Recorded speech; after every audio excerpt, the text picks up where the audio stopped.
Well, hey, God bless you, everyone. Welcome to our study together today as we're on day number 66 in our study of the book of John. We've only got a few days left in this study. It's hard to believe that we're almost completed through the book of John. And so before we get into our study today, just want to remind you, if we can be praying for you about a situation or need, please contact us through the information that's available on the screen. We would love to hear from you and love to be agreeing with you in prayer.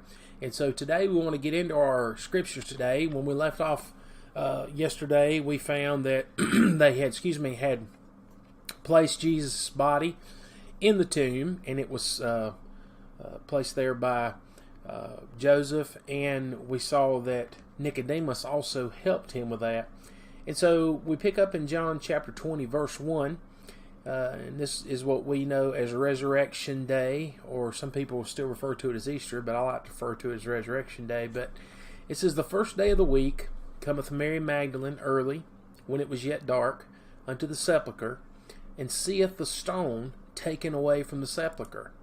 Then she runneth and cometh to Simon Peter and to the other disciple, whom Jesus loved, and saith unto them, They have taken away the Lord out of the sepulchre, and we know not where they have laid him." All right, so real quickly we find here that the scriptures tell us that on that resurrection morning, it would have been a Sunday morning, right after the Sabbath had ended, it says that Mary came early. It was still dark when she came, and it said that she came and she found the tomb was open.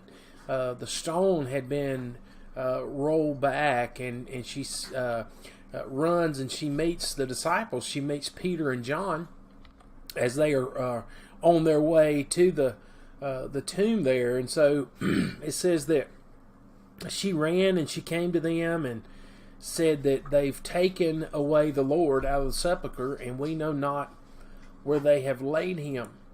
Peter, therefore, in verse 3, says he went forth and that other disciple and came to the sepulchre.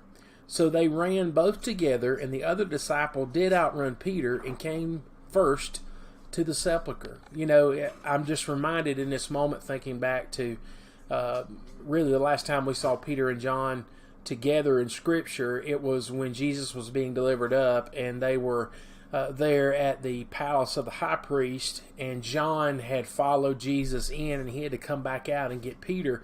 Peter was kind of lagging behind, and so we find here in the Scriptures today, as we're studying the Scripture, we find that John outran Peter to the sepulchre there. So he outran him, and it said he came first to the sepulchre. But verse 5 says, "And he stooping down and looking in, saw the linen clothes lying, yet went he not in." So he saw the garments laying there, but he didn't go into the sepulchre.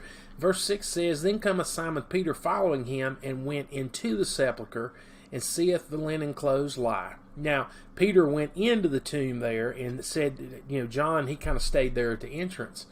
And so when he went in, this is what he observed in verse 7. He says, "The napkin that was about his head, not lying with the linen clothes, but wrapped together in a place by itself."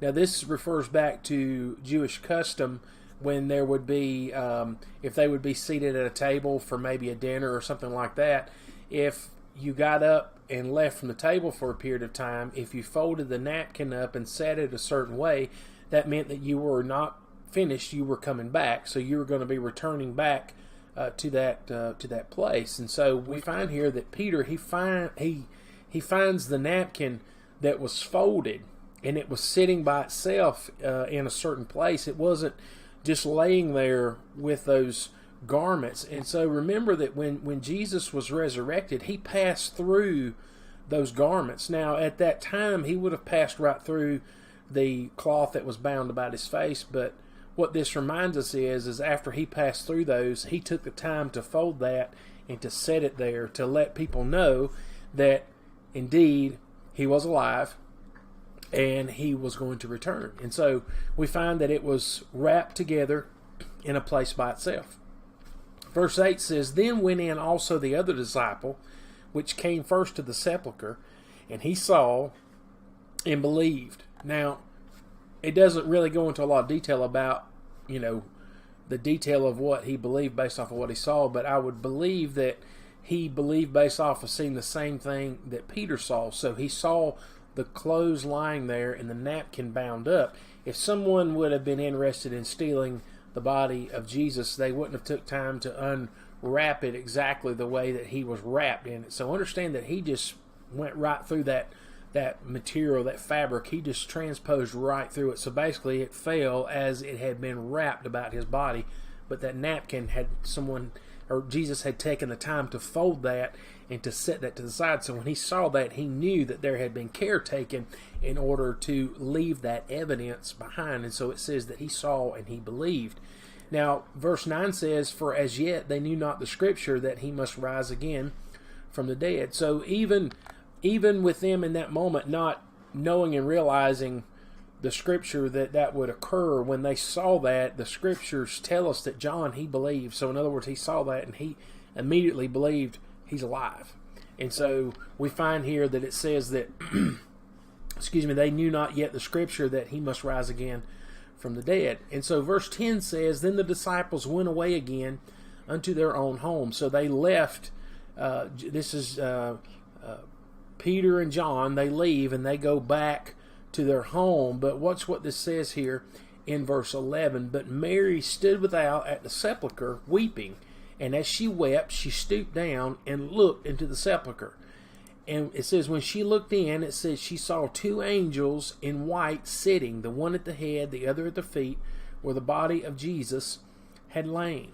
Now, real quickly, if you stop and you think about this, this is symbolic and it's a representation of the same depiction we see of the Ark of the Covenant. So in other words, in between those two angels was what was considered the mercy seat. That's where the presence of the Lord would dwell. And so we see here that there was a new mercy seat now being symbolically given unto us in the scripture, that when she stooped down and looked in. Now remember, now Peter and John had just left. They didn't see this, but she did.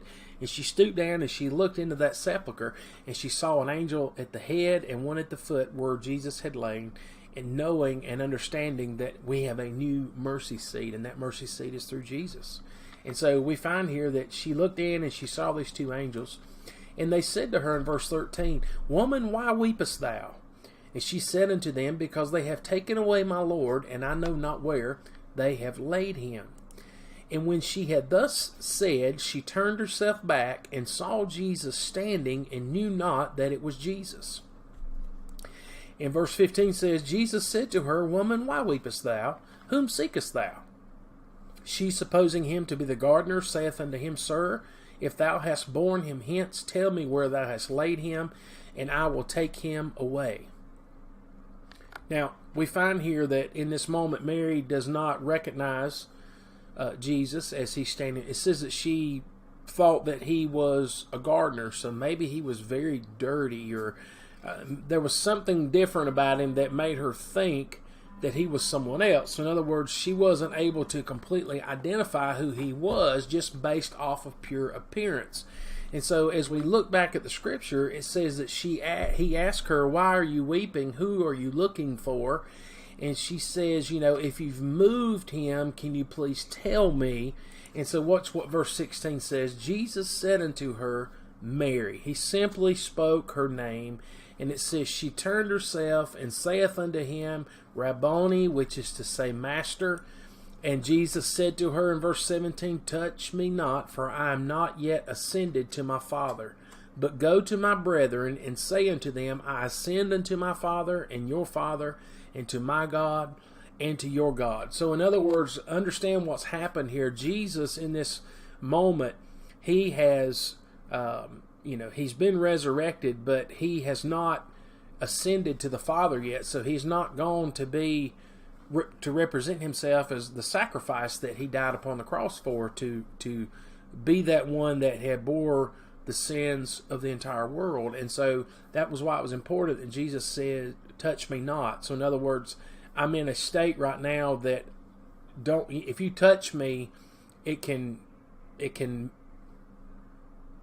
possibly cause an issue with the sacrifice. Let's put it that way. So in that moment, Jesus, he was, I imagine probably very dirty, kind of filthy looking. Now understand that, Jesus, over that 3-day period, the scripture says that he had descended into the belly of the earth. He had descended down and had preached who he was to those that were held captive there. And so the scripture says that he led captivity out. He led them out. And so therefore he went down and he preached to all those that had died before he came and gave his life on the cross. So they were there in a holding area per se. And we can read about that distinction of that area when we look at the rich man and Lazarus, when we talks about him being a beggar. And so we know there's a separation there, there's a distinction there. So it says that he says to her, "Touch me not, for I have not yet ascended unto my Father."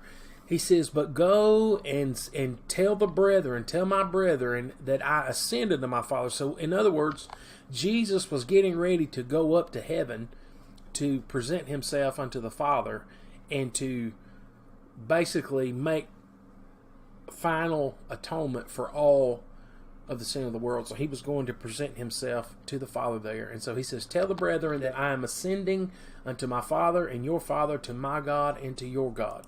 And so verse 18 says, Mary Magdalene came and told the disciples that she had seen the Lord and that he had spoken these things unto her. So, man, what a powerful opportunity she had that day. She, in essence, was the first person to be able to share about the gospel. Jesus is alive.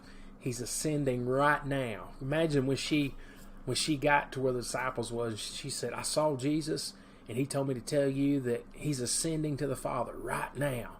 He's on the way there, and that he will meet you shortly." So, I think it's just amazing. And so, as we pick up tomorrow, we're going to be continuing in this. We've got about 3 days left in our study here, and we'll be all the way through the book of John.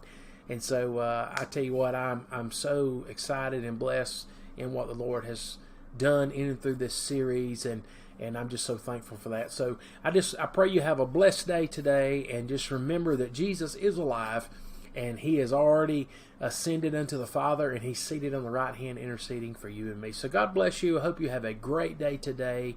Remember, the Lord loves you, and we'll see you tomorrow right here as we continue in our study together. God bless you.